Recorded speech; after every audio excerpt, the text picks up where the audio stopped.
اون مردی بود که گفت معماری باید ماشین زندگی باشه. 14 روایت 14 معمار. معمار دوم لوکوربوزیه. دهکده کوچیک لا شودوفون توی سوئیس، کارگاه ساعت سازی. اون توی نوجوانی داشت طرح‌های ریز و درشت ساعت رو روی کاغذ میکشید تا اینکه معلمش خیلی جدی بهش گفت تو برای ساعت سازی زیادی بزرگی، باید معمار بشی. همین جمله زندگیشو تغییر داد، از ساعت‌های کوچیک به شهرهای بزرگ. به جای دانشگاه دنیا رو انتخاب کرد. سفر به روم، آتن و شرق فهمید معماری فقط دیوار و سقف نیست، بلکه نظامیه برای زندگی. لوکوربوزیه 5 اصل معماری مدرن رو نوشت، اصولی که همه چیز رو تغییر داد. اصل اول، پیلوتیل، زمین آزاد میشه، ساختمون روی ستونها بالا میره.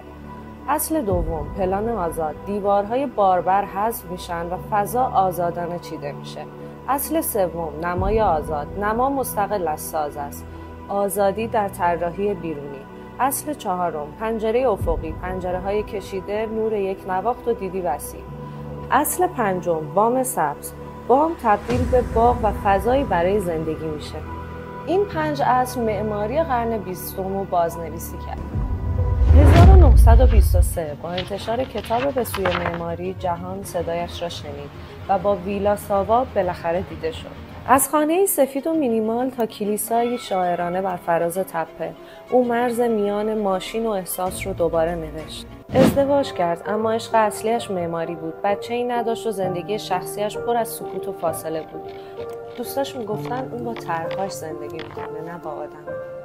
شهرهای آیندهش رو بیش از حد منظم و بیروح میدونستن. ارتباطهای سیاسیش همیشه بحث برانگیز بود.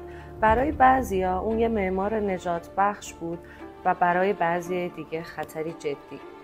تابستان 1965 پزشکا هشدار داده بودن که دیگه شنا نکنه، اما اون باز هم رفت دریا و دیگه برنگشت. مرگی ناگهانی، شبیه زندگیش، سرسخت، مستقل و پر از بحث. لوکوربوزیه، مردی از ساعت‌های کوچیک تا شهرهای بزرگ، جهان رو دوباره طراحی کرد. نابغه‌ای که حتی مرگش هم مرزی بود بین خطر و آزادی.